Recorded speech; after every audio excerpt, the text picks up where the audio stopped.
Bueno, vamos a ver cuáles son las distintas trabajos y funciones que se deben desarrollar en este primer minuto. Un minuto es muy cortico, lógicamente, pero lo que nosotros necesitamos es tratar de recoger en este pequeño espacio de tiempo la mayor cantidad de información posible. Seguramente al principio, cualquier equipo de rescate que empiece a entrenar esta metodología va a ser muy difícil que todo lo que vamos a decir, por ejemplo, en este primer minuto o en las lecciones subsiguientes, lo cumplan.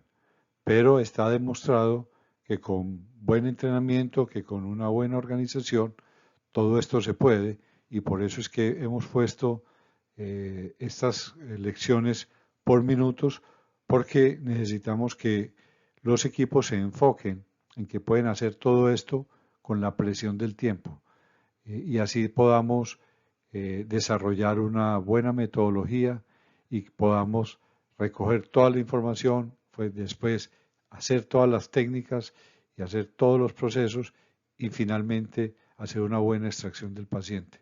Entonces, un minuto es muy poquito, sí es muy poquito, pero cada uno tiene su propio minuto y su propio tiempo. Entonces, esto es un trabajo en equipo, es un trabajo donde en este primer momento, de este primer minuto, son trabajos individuales, cada uno tiene su minuto. Entonces, hay que aprovecharlo al máximo y hay que esforzarnos a hacer nuestras tareas bien hechas en ese primer minuto. Contacto inicial al paciente.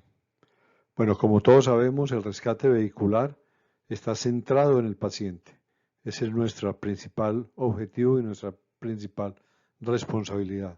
Por lo tanto, todas las acciones que vamos a pensar, a diseñar, van a estar siempre girando alrededor del paciente. Este primer minuto es un minuto muy importante porque es el que nos va a permitir saber con cierto nivel de seguridad cuál es el estado del paciente. Por lo tanto, tenemos que ser muy detallistas en la cantidad de información que podamos sacar en este minuto inicial. Primero que todo, consideremos de que debido ahorita al COVID-19, todo paciente lo debemos de considerar como positivo a COVID-19 hasta que se compruebe lo contrario. Y lo contrario se podría comprobar solamente a nivel hospitalario, posiblemente. Entonces, tenemos que tomar y extremar muchas medidas. Los paramédicos van a tener que ir con todo su equipo de protección personal, con su mascarilla colocada. Deben hacer ese contacto visual y verbal respetando la distancia de seguridad, 2 metros, 2 metros y medio de distancia. Tratar de que este paciente no gire o mueva la cabeza. Tratar de que ese abordaje no sea directo sobre el lado en que él esté mirando para evitar en un momento determinado que partículas de saliva del paciente puedan caer cerca de los paramédicos. Y ahora empieza los paramédicos a hacerle una serie de preguntas. Lo primero será identificarse, decirles quiénes son, a qué van, que se calme, tratar de darle también un poco de apoyo psicológico. Determinar entonces su nivel de conciencia o inconsciencia. Y esto se logra, lógicamente, preguntándole y esperando alguna respuesta. También, en la medida en que se vayan haciendo preguntas, podemos empezar a inferir si la persona está con buen conocimiento o si está disvariando o si está con algún problema a nivel de cerebro por que no está coordinando sus respuestas. Lógicamente, si el paciente está inconsciente, tenemos que avisar inmediatamente al comando para que el comando tome una decisión urgente que hay que tomar en ese momento. También el paramédico va a tener que estar pendiente desde que se baje del camión de cuáles son los indicadores de choques o de impactos que tuvo esos vehículos en el momento del accidente, porque como ya ha transcurrido un tiempo, el paramédico va a tener que inferir o pensar cuáles pueden ser las posibles lesiones que va a tener ese paciente. Y con base en esa información inicial de ver las deformaciones del carro, el paramédico va a poder preguntarle al paciente determinadas áreas de su cuerpo, si las está sintiendo, si las siente que están atrapadas los brazos, si ve si siente algo húmedo que de pronto podría inferir una hemorragia, si se puede mirar los pies y ver que todo esté bien, o si él alcanza a verse alguna herida, si se siente que está con algo presionado como un volante sobre un abdomen. Toda esta información, cosas como por ejemplo, abra la boca y saque la lengua, primero nos permite a nosotros ver que la persona coordina y entiende lo que se le está pidiendo. Segundo, nos permite saber si la persona tiene algún objeto extraño en su boca. Puede ser una prótesis dental, puede ser comida, pero también una cosa muy importante que nos va a permitir mantener vías aéreas permeables, es decir, vías aéreas abiertas. Entonces eso es muy importante, ese tipo de preguntas, porque nos van a ayudar en muchos otros aspectos.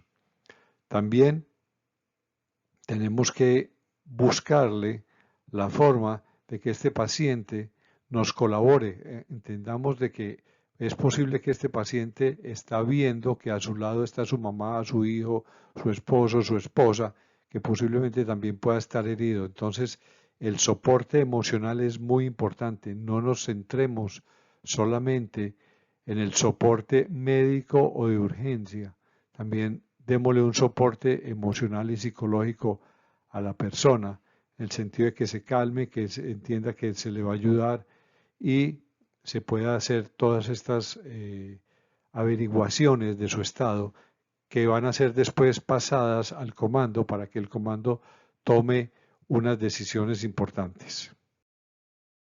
También durante este primer minuto, cuando se llega a la escena, hay un proceso importante que es lo que se llama la evaluación de 360 grados.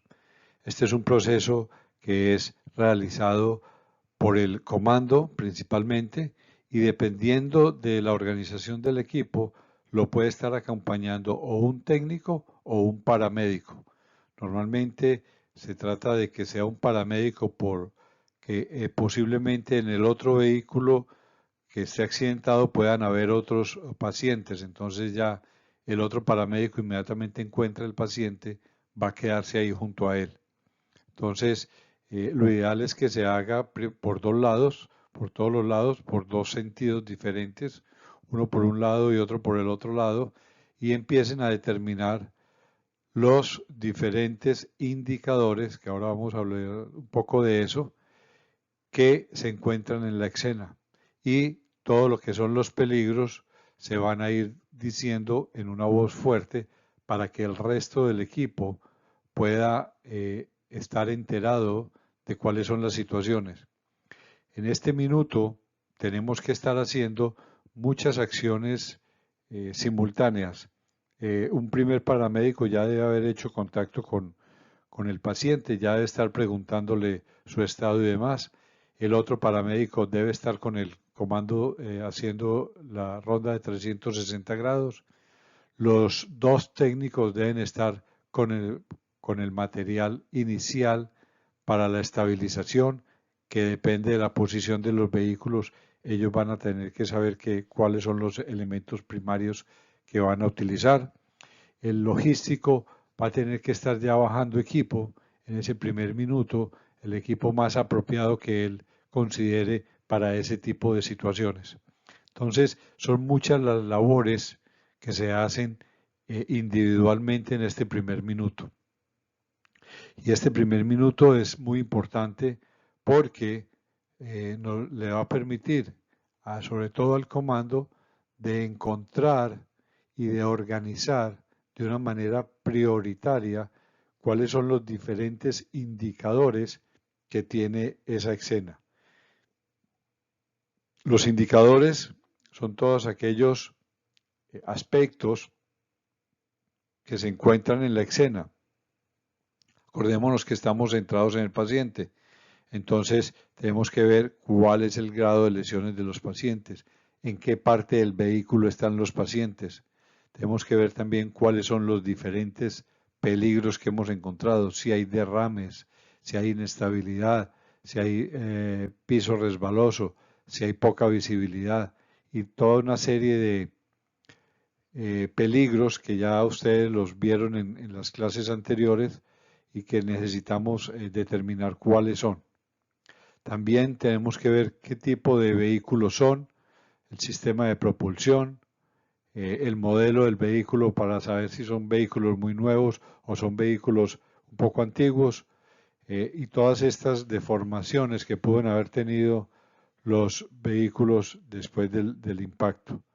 Entonces, toda esta información la va a ir procesando el comando en un tiempo muy rápido, con mucha capacidad de análisis, porque hay que empezar a priorizar entre todos ellos.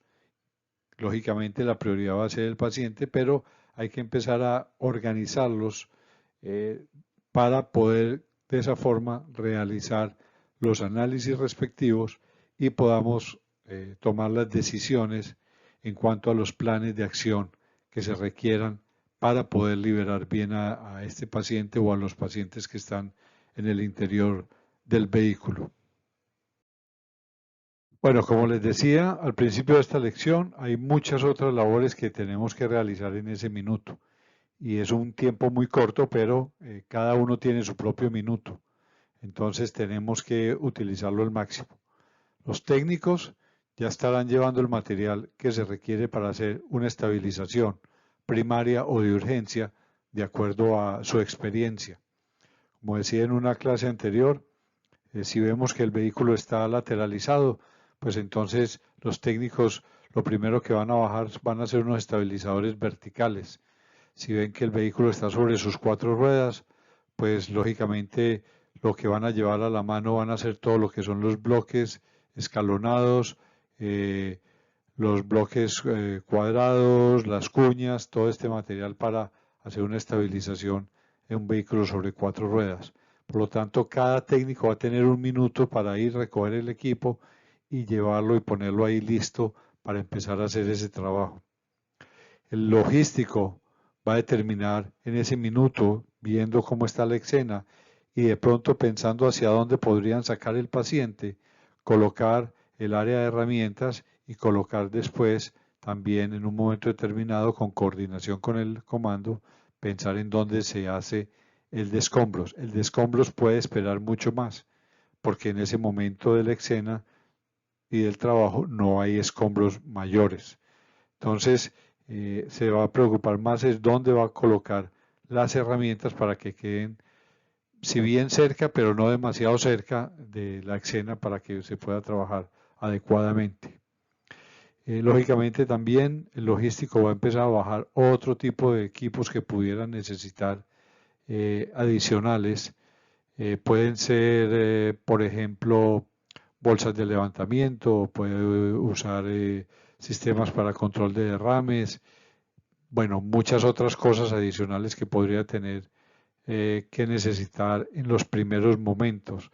Protectores blandos para bordes o para entradas, para después de quebrar un vidrio, ponerlo para que el paramédico entre. Todos estos equipos adicionales los puede estar pensando el logístico. Uno de los paramédicos también va a estar empezando a buscar cuál va a ser el ingreso más apropiado al interior del vehículo. En una primera instancia, siempre se deben revisar las puertas, a ver si hay alguna puerta que abre, ya bien sea desde afuera o desde adentro, si algún vidrio está quebrado o si algún vidrio está bajado y pueden accesarlo desde adentro, abrir una puerta. La otra parte sería tratar de buscar de pronto el acceso por los vidrios, con lo cual tendríamos que hacer todo un procedimiento de quebrada de vidrios, pero es ir determinando por dónde puede ser. Acordémonos que la entrada del paramédico debe ser por el lado opuesto, más lejano del paciente. Es decir, si tenemos un solo paciente, por ejemplo, que es conductor, la entrada del paramédico debería ser por la parte posterior, lado del acompañante. es decir, en la parte posterior sería una entrada mucho más fácil en caso de que se pueda. Posiblemente de pronto no se puede por ahí, entonces hay que tratar eh, por la parte posterior del mismo lado del conductor. Todo depende de cada una de las situaciones que se puedan ver dentro de una escena. Entonces, toda esta información, todas estas actividades las tenemos que hacer en un minuto. Seguramente, como les dije, les puede parecer mucho, pero ya está comprobado y lo hemos hecho de que en un minuto podemos hacer todas estas cosas y de pronto un poquitico más.